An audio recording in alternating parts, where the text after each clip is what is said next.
Hi అండి, నేను మీ లావణ్య. ఈరోజు బీరకాయ కర్రీ ఎలా చేసుకోవాలో చూపిస్తాను.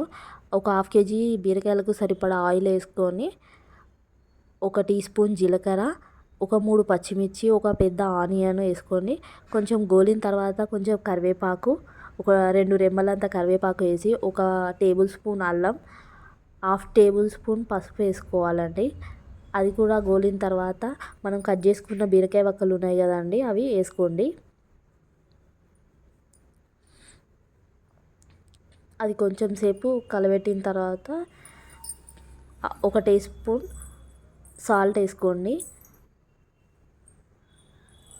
కొద్దిసేపు కలపండి. కలిపిన తర్వాత ఒక టీ స్పూన్ ధనియాల పొడి వేయండి. పచ్చి ధనియాల పొడి అండి అది. ఒక టీ స్పూన్ ధనియాల పొడి అండ్ హాఫ్ టీ స్పూన్ కారం. ఆ పచ్చిమిర్చి కారం ఉన్నాయండి, అందుకే సరిపడా కారం వేసిన. హాఫ్ టీ స్పూన్ సరిపోయింది. కొంచెం కొత్తిమీర వేసుకొని స్టవ్ ఆఫ్ చేయండి. నా వీడియో కనుక మీకు నచ్చినట్లయితే లైక్ చేయండి, షేర్ చేయండి, సబ్స్క్రైబ్ చేయండి, కామెంట్ చేయండి.